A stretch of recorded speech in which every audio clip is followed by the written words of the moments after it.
কিছুক্ষণ আগে আমাদের মহিউদ্দিন রনি ভাইয়ের একটা স্ট্যাটাস দেখলাম। তো তিনি সেই স্ট্যাটাসে লিখেছেন যে, আ খুলনা প্রকৌশলী বিশ্ববিদ্যালয়ে সকল ধরনের রাজনীতি নিষিদ্ধ করা হয়েছে।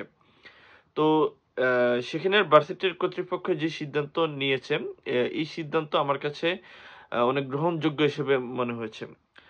এই কারণে গ্রহণযোগ্য মনে হয়েছে যে দেখুন, একটা শিক্ষা প্রতিষ্ঠানের ছাত্রছাত্রীরা আসবে মূলত তারা যাতে সুশিক্ষায় শিক্ষিত হতে পারে এবং সুশিক্ষায় শিক্ষিত হবার পর তারা আ বাস্তবিক জীবনে সেই শিক্ষাটা যাতে প্রতিফলন ঘটাতে পারে, সেজন্যই তো এই শিক্ষা প্রতিষ্ঠানে মূলত ছাত্রছাত্রীরা আসে।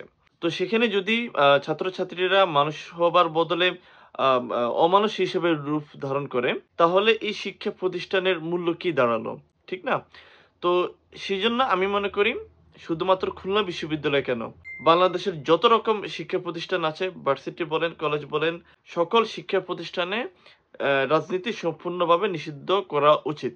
আমাদের ইউনূস সরকার উনি ঘোষণা দিয়েছেন যে দেশকে আবার নতুনভাবে পূর্ণ সংস্কার করতে হবে। তো পূর্ণ সংস্কারের একটা অংশ হিসেবে এই শিক্ষা প্রতিষ্ঠানকে কিভাবে আরো পূর্ণ সংস্কার করে আ শিক্ষা প্রতিষ্ঠানের পরিবেশ আরো সুন্দর করা যায়, সেজন্য বাংলাদেশের প্রত্যেক শিক্ষা প্রতিষ্ঠানে গঠনমূলক কার্যক্রম সরকারের হাতে নেওয়া খুবই জরুরি। এখন আপনারা প্রশ্ন করতে পারেন যে বাংলাদেশের মতো একটা গণতান্ত্রিক দেশে ছাত্রছাত্রীরা রাজনৈতিক চর্চা করতে পারবে না। এটা কতটুকু যুক্তিসঙ্গত? দেখুন, বাংলাদেশে ছাত্র রাজনীতি নিষিদ্ধ করার পক্ষে আমি নই। আমি মূলত যেটা বলতে চাচ্ছি যে ছাত্রছাত্রীরা তাদের নিজেদের মতো করে ছাত্র রাজনীতি করবে, ঠিক আছে? বাট এখানে ছাত্র রাজনীতি করার পরিবেশটা এমন হওয়া উচিত যেমন আ একটা এলাকার মধ্যে অনেকগুলো শিক্ষা প্রতিষ্ঠান আছে। তো সেসব এলাকার শিক্ষা প্রতিষ্ঠান মিলে এলাকা ভিত্তিকভাবে একটা ছাত্র রাজনীতি তারা করতে পারে, যেটা থাকবে সম্পূর্ণ ক্যাম্পাসের বাহিরে। সেই এলাকার সমস্ত শিক্ষা প্রতিষ্ঠানের ছাত্রছাত্রীরা মিলে ছোটখাটো একটা অফিস নিয়ে তারা নিজেদের মতো করে ছাত্ররা রাজনীতি করবে।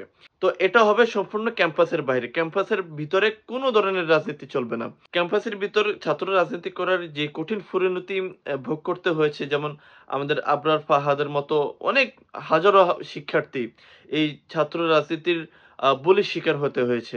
তো আবরার ফাহাদের মতো এইরকম পরিণতি আর কোন ছাত্রছাত্রীর সাথে যাতে না ঘটে, তো সেইজন্য এই ক্যাম্পাসের পরিবেশ সুন্দর রাখাটা খুবই জরুরি।